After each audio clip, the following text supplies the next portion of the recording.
بسم اللہ الرحمن الرحیم۔ یہ ایک سوال پوچھا گیا تھا کہ کیا دوران روزہ شیو کروانا یہ جائز ہے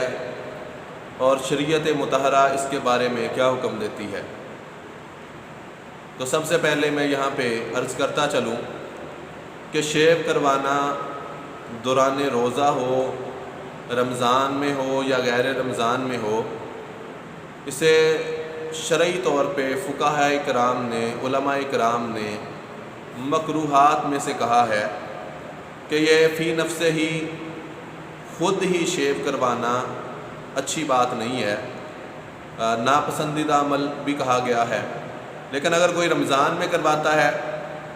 تو پھر وہ جو کہہ لیں کہ روزے کی برکتیں ہیں، روزے کی نورانیت ہے، روزے کی روحانیت ہے، ان چیزوں سے وہ بندہ محروم رہ جائے گا۔ کوشش کرنی چاہیے کہ دوران روزہ رمضان المبارک میں شیو نہ کروائی جائے، لیکن اگر کوئی کروا لیتا تو اسے گناہ نہیں کہیں گے، لیکن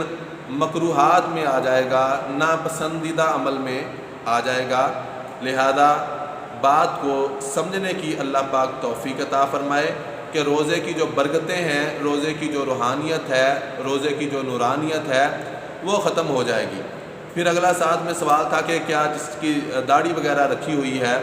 کیا وہ خط وغیرہ کروا سکتا ہے، اور خط کروانا اس کے بارے شریعت مطہرہ کیا حکم دیتی ہے؟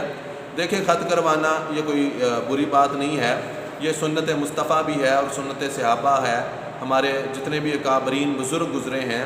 تو داڑھی کا وہ حصہ، یہ جتنا میرا جبڑا ہل رہا ہے، یہ جبڑے کے اوپر جتنا حصہ ہوتا ہے یہ داڑھی تصور کی جاتی ہے، داڑھی میں شمار ہوتا ہے۔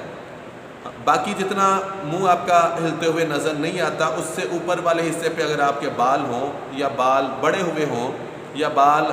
دائیں بائیں بکھرے ہوئے ہوں تو ان بالوں کو ترشوانا یا کٹوانا یہ جائز ہے۔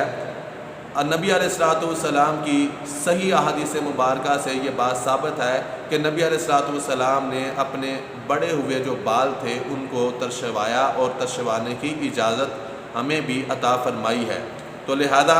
اگر آپ خط وغیرہ کروانا چاہیں، خط کروانا جائز ہے، لیکن کچھ دوستوں نے، کچھ بچوں نے داڑھیاں بطور فیشن بالکل رکھی ہوتی ہیں کہ جتنی کی شیپ بڑی ہوئی ہے،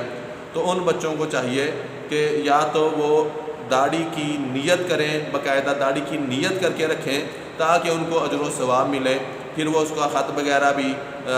لگاتار کرواتے رہیں، اس داڑھی کی خشوع و خضوع بڑھاتے رہیں اور کوشش کریں کہ کم از کم اتنی کی داڑھی ہو جو 40 قدم سے نظر آ سکے۔